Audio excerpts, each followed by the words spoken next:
पहला काम है आपका road side repair. Road side repair में आपके क्या पूछा जाता है, व्हीकल मेंटेनेंस पूछेंगे नहीं आपसे। लोग व्हीकल मेंटेनेंस देख देख के मतलब सारे यूट्यूब में ये दिखा रहे हैं, यूट्यूब में ये दिखा रहे हैं, आपसे जो पार्ट्स नहीं खुलवाएंगे। आपके पार्ट्स वही खुलवाएंगे जो आपके लिए मतलब महत्वपूर्ण है। कहीं भी यातायात कर रहे हो, लंबे सफ़र के लिए जा रहे हो आप, लॉन्ग रूट में, इमरजेंसी में जो चीज़ आप ठीक कर सकते हैं। आप मिस्त्री तो हो नहीं जो पूरी गाड़ी को ठीक कर दोगे, उसके लिए आप क्या क्या ठीक कर सकते हैं, या अपने को गाड़ी स्टार्ट करने से पहले क्या क्या सावधानी बरतनी है। रोड साइड रिपेयर में पहली चीज़ आती है गाड़ी को टोचन के लिए। टोचन कहीं भी गाड़ी को कोई दिक्कत हो गई तो किसी से हेल्प लेके साइड में ले लिया, मिस्त्री तक पहुंचाने का काम कर लिया। उसके बाद आपके पास क्या हो गया, फर्स्ट एड का सामान होना जरूरी है। फर्स्ट एड का सामान, तीसरा सामान क्या होना चाहिए, जंपर होना चाहिए। जंपर किस काम के लिए आएगा, वो बैटरी को करने के लिए। बैटरी अगर कहीं बैटरी में कहीं अल्टरनेटर चलते हुए गाड़ी का अल्टरनेटर खराब हो गया, बैटरी डिस हो गई, गाड़ी की स्टार्टिंग नहीं हो रही, तो गाड़ी की स्टार्टिंग के लिए हर किसी से भी हेल्प मांग के जंपर से स्टार्ट कर सकते हैं। वैसे कोई नहीं बैटरी चेंज नहीं करेगा आपके लिए। तीसरा हो गया जैक, स्टेपनी। सबसे इम्पोर्टेंट है स्टेपनी। स्टेपनी आपके पास है, जैक नहीं है, किसी काम की नहीं है। सही, ठीक है, जैसे कि स्टेपनी खोल रखी है, दिखा दे भाई, थोड़ा साइड में देखो। स्टेपनी आपके पास पीछे स्टेपनी रखी है, आपने खोल के टायर पर रख दिया, बिगर जैक आप कुछ नहीं कर सकते। ठीक है, अगर जैक आपके पास है तो तुरंत स्टेपनी चेंज कर लेंगे। स्टार्टिंग, गाड़ी स्टार्टिंग करने से पहले स्टीयरिंग को देखना, अब स्टेपनी को देखना है हमें। स्टेपनी का क्या देखना है, स्टेपनी दिख गई, हवा है कि उसमें हवा देखना है। पंचर नहीं ऑलरेडी पहले से पंचर तो हमें गाड़ी में रास्ते में पंचर होने के बाद तो कोई काम की नहीं हो, और पंचर तो हमारे पास पहले ही है। अगर वो भी पंचर है तो किसी काम की, एक की जगह दो स्टेपनी तो लो, किसी काम की नहीं है। ठीक है, कितनी चीज़ बता दिया, स्टेपनी तो हो गई। तो कम से कम मिनिमम 5 मीटर का होना चाहिए। कितना होना चाहिए, 5 मीटर। गाड़ी से गाड़ी डिस्टेंस कितना होना चाहिए, 5 मीटर। उसके बाद क्या हो गया, जंपर हो गया। उसके बाद क्या हो गया, फर्स्ट एड का सामान हो गया। फर्स्ट एड नॉर्मल बेसिक, अगर हल्की फुल्की चोट आ गई या किसी के भी मान लो रास्ते में जा रहे हो सकता है आपके चोट नहीं है, किसी और के चोट है, जब आपके साथ सामान है तो प्राथमिक उपचार तो कर सकते हो। पता इतना सा तो फर्ज है। अरे हम बाई चांस किसी खुदा न खास्ता किसी के साथ नहीं हो, लेकिन इंश्योरेंस कंपनी हमेशा फर्स्ट एड का सामान क्यों देके भेजती है। गाड़ी निकलाते हैं, गाड़ी हर गाड़ी में फर्स्ट एड का सामान मिलता है आपको, मिलता है हर गाड़ी में, वो क्यों देती है, किसी के लिए। भाई इंश्योरेंस करवा लिया, हमें तो बीमा मिलेगा, 30 लाख 20 लाख रुपए मिलेगा, एक्सीडेंट में हो गए, मौत हो गई, किसी के पैसे तो मिल रहे हैं, लेकिन फिर भी उसमें फर्स्ट एड का सामान क्यों देते हैं, प्राथमिक उपचार के लिए। भाई जब तक जिंदे हैं, जब तक हम हैं, जब तक सब कुछ है। मरने के बाद तो ना 30 लाख काम के, ना 20 लाख काम। भाई जब तक सलामत है, जब तक तो अपने उपचार तो कर सकते हैं। कहीं एकांत में जंगल में चले गए, टोचन हमारे काम आ सकता है, किसी से हेल्प लेंगे, उसी के पास टोचन मिले ना मिले, अपने पास तो सब कुछ है। गाड़ी अपनी खराब हो रखी है, उसकी तो हुई नहीं। जंपर है, अगर मान लो अल्टरनेटर काम नहीं कर रहा आपका, बैटरी डिस हो गई, किसी कारण बस गाड़ी, आजकल इलेक्ट्रिकल गाड़ी है, जंपर होना जरूरी है। और हमेशा जो जज की बड़ी गाड़ी जिसी के पास होती है ना, जो ड्राइवर उनसे पूछ रहा हूँ, सब रखते हैं जंपर। स्पेशल सिटी, हाँ जंपर होता है जैसे दो तार दूसरे लोकल में जैसे तोड़े लगा दे, डायरेक्ट दूसरे व्हीकल से कनेक्ट करे और गाड़ी स्टार्ट हो गई। और जितने भी बड़े बड़े अफसरों की गाड़ी, जो ड्राइवर प्राइवेट गाड़ी लगा रहे, हमेशा वो रखते हैं।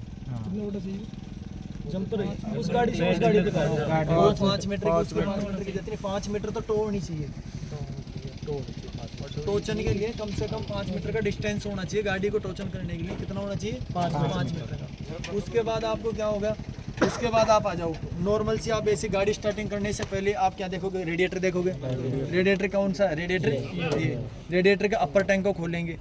कहीं गाड़ी गर्म मतलब गाड़ी जो स्टार्ट आप मतलब सॉरी आप गाड़ी चला के आ रहे हो लंबे रूट से, और गाड़ी बंद हो गई, कहीं आते ही हिलर क्या मत खोल देना। हीटिंग हो रखी है गाड़ी में, हो सकता है हीटिंग होकर गाड़ी बंद हो गई हो चलते हो रास्ते में, या सुबह स्टार्टिंग में हमें इसको क्या देखना, चेक करना है कूलेंट पानी है कि। ठीक है, उसके बाद क्या चेक करना है गाड़ी में, उसके बाद ये देखना है कि कहीं मतलब गैस किट लीकेज तो नहीं है। गैस किट पता है किसको, नहीं क्या होता है गैस किट, नहीं एसी वाला नहीं, गैस किट जो सिलेंडर ब्लॉक के और ऑयल संप के जो किट लगी हुई है ना, सील, तो हम क्या बोलते हैं नॉर्मल में? सील, उसे बोलते हैं, क्या बोलते हैं? Gas kit. भाई गैस किट ये लगी हुई है यार हर जगह, जहाँ जोड़ मिलेगा ये जोड़ है, ये गैस किट है। कहीं भी देखो, अब ये गैस किट, यहाँ के जो ये होज पाइप है ना, होज पाइप से ऑयल निकल रहा, लीकेज हो रखी है। इसी के नीचे देखोगे गैस किट जो हेड के कहीं भी देखो, ये टॉर्चन देखो, ये गैस किट लगी हुई है, ये गैस किट लगी हुई है। इसके यहाँ गैस किट पाएगी, इससे नीचे सिलेंडर ब्लॉक में इसमें भी ये गैस किट पाएगी। ये गैस किट यहाँ से लीकेज हो रखी है, ठीक है। नीचे ऑयल हेड के ये सिलेंडर ब्लॉक के नीचे जाओगे, वहाँ पे गैस किट पाएगी आपको। ऑयल संप के नीचे भी जाओगे, वो भी गैस किट पाएगी। तो गैस किट का मतलब, गैस किट का ये नहीं कि हाँ भाई गैस किट है कि नहीं, ये नहीं चेक, लीकेज नहीं होनी चाहिए, लीकेज नहीं होना चाहिए। जहाँ जहाँ जोड़ है वो तो हर जगह मिलेगी, हर जगह मिलेगी, लेकिन लीकेज का मतलब ये है कि हमें इस चीज़ का पता होना चाहिए भाई, अगर लीकेज है तो हो सकता है गाड़ी में ऑयल कम हो, कहीं सीज ना हो जाए, ठीक है। उसके बाद क्या चेक करना है? ऑयल। उसके बाद अपने को क्या चेक करना? ऑयल चेक करना। कौन सा?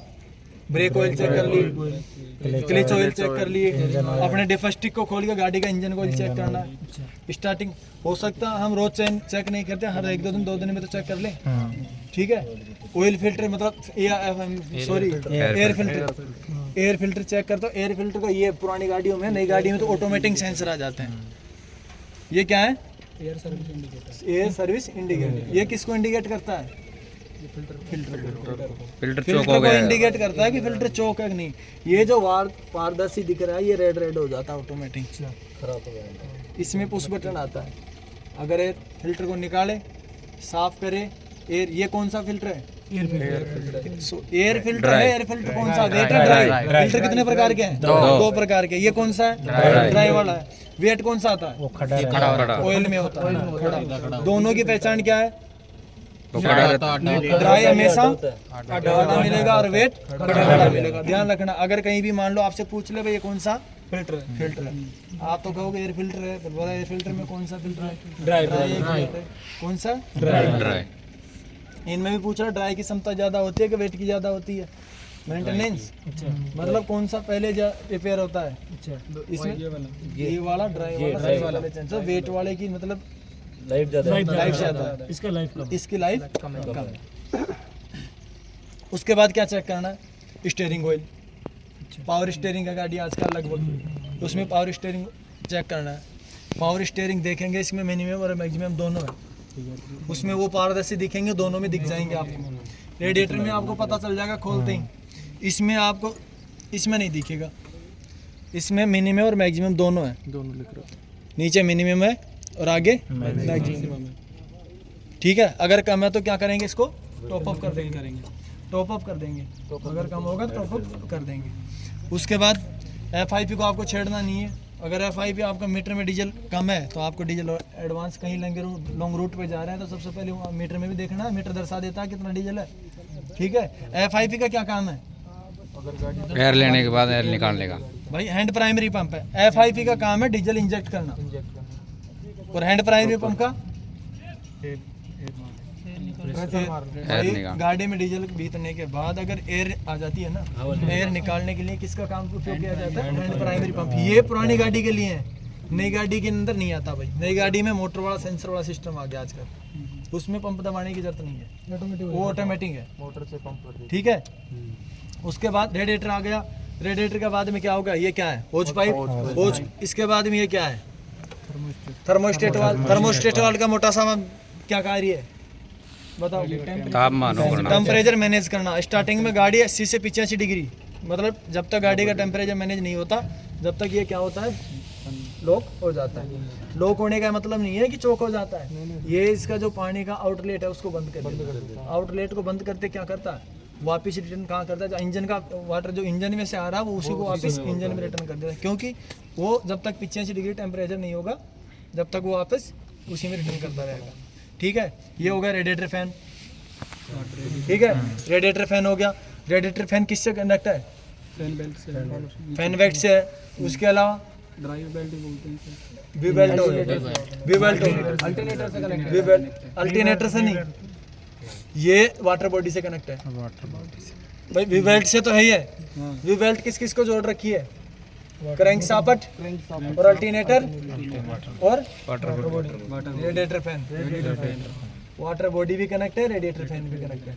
रेडिएटर फैन वाटर बॉडी से कनेक्ट है, ठीक है। वाटर बॉडी कौन सी है, आपसे पूछ ले, वाटर बॉडी कौन सी है इसमें? ये जिस पे आपने हाथ रखा हुआ है। इसके नीचे जो ये रेडिएटर फैन कनेक्ट है वाटर बॉडी के नीचे। ये थर्मोस्टेट वाल है, थर्मोस्टेट वाल के पास में क्या मिलेगी? Water body. वाटर बॉडी के बिल्कुल टच में क्या मिलेगा? रेडिएटर फैन, ठीक है। और ये रिजर्व टैंक का ऑयल, मतलब रेडिएटर रिजर्व टैंक हो गया। ये ब्रेक रिजर्व टैंक होगा, ब्रेक ऑयल रिजर्व टैंक, ठीक है। ये ब्रेक मास्टर सिलेंडर हो गया। क्या हो गया? Brake master cylinder. ये क्या हो गया? Brake booster. ये हो गया clutch master cylinder. Clutch reserve oil tank, वो हो गया wiper, front mirror wiper reserve tank, ठीक है। ये हो गए क्या? बैटरी। बैटरी की पहचान कैसे करोगे? कौन सा प्लस है कौन सा माइनस है? प्लस माइनस, अगर मान लो प्लस माइनस भी गायब है और रेड भी गायब है, मतलब ब्लैक और रेड दोनों भी मतलब सेम वायर है, मान लो सेम वायर है, प्लस माइनस भी गायब है। हमेशा ध्यान रखना, प्लस कैसा आएगा? मोटा, और माइनस कैसा आएगा? पतला, ठीक है। प्लस वो है कि ये माइनस प्लस वैसे रेड में मिलेगा, हमेशा प्लस रेड मिलेगा, बस मोटो पकड़। प्लस की जगह प्लस लिखा हुआ मिलेगा। हो सकता है किसी में नहीं हो, काफी पुरानी बैटरी हो, साफ हो जाए। इस चीज के लिए आप कौन सा मिलेगा? मोटा वाला, ठीक है। उसके बाद में आप आ जाओ, रेडिएटर, ये एयर फिल्टर हो गया, रेडिएटर हो गया। रेडिएटर से अल्टरनेटर पे आ जाओ। अल्टरनेटर का क्या कार्य है? बैटरी को चार्ज करना, करंट दे ऊर्जा को विद्युत ऊर्जा में ट्रांसलेट क्या? करता है। यांत्रिक ऊर्जा को विद्युत ऊर्जा में ट्रांसलेट करता है अल्टरनेटर। काम क्या है? बैटरी को बैटरी चार्ज करना, बैटरी को चार्ज करना। हमेशा बैटरी डिस, गाड़ी को पूरी को सप्लाई देता है। नहीं बैटरी हमेशा डिस होती है क्या? तो फिर बैटरी का क्या काम है? बैटरी का काम इतना, ये सिर्फ गाड़ी को स्टार्टिंग, लाइट उसके बाद वगैरह गाड़ी बैटरी ट्रिपल हो जाती एयर है। Air level. उसके बाद क्या कार्य, मतलब अल्टरनेटर का काम हो जाता है पूरा। गाड़ी की हेडलाइट बैटरी उतार के रख लो, फिर भी सारी वर्किंग करेगी। जब अगर अल्टरनेटर काम कर रहा है तो गाड़ी स्टार्ट भी रहेगी पूरे। अब वाली गाड़ी में तो नहीं होता ये बैटरी। अब वाली जो गाड़ी आती है बैटरी उठाने के बाद अब जैसे स्टार्ट करो बंद हो जाती है। कौन कह रहा था? यार अब वाली में नहीं यार। नहीं, बैटरी हटाने के बाद बंद नहीं होती। अल्टरनेटर अगर काम नहीं कर रहा ना, उसके एक्सीलेटर दबा के रखना, काम करती रहती है। नहीं जैसे ऐसे तो करेगा काम बैटरी उठाने के बाद, जैसे अब चलाओगे ना फिर बंद हो जाती है गाड़ी। उसमें अलग से सेंसर आते हैं, अच्छा, वो सिर्फ बैटरी से अब कनेक्ट है। सेंसर आने लगे ना। गाड़ी ये वाली जो टाटा, दोनों टाटा है ना, नहीं बगैर पुरानी बैटरी में के तो start करी है। होगी। नहीं पुरानी में तो आप बोल पुरानी रहे में हो करती वैसे। रहेगी, हाँ, हाँ। वैसे ही है पुरानी में तो। नई गाड़ी में अलग से सेंसर भाई, जितना नया वर्जन है वो तो मैं कह रहा हूँ डिस बैटरी में स्टार्ट नहीं होगी, ये तो डिस में हो जाती है। उनको तो प्रॉपर करंट नहीं वो चाहिए। पुरानी में तो कर रहा है। हाँ बैटरी उठाने के बाद भी चलती है। हाँ, ठीक है। और नई गाड़ी में नहीं होगा। अल्टरनेटर ही करता अगर है उसके फिर काम। हम एक्सीलेटर दबा के रखेंगे ना, तब दूसरी बैटरी चेंज करने इतने सी देर, हाँ इतनी देर। हाँ। उसके बाद नहीं रहता। गुरुजी बोंग ऐसा क्या है ये? कौन सा? ये वाला। हाँ ये भाई उसका टर्बो का, EGR बोल देंगे तेरे टर्बो का। वीडियोस बंद कर दे, शॉर्ट कर दे, बहुत लंबा हो गया।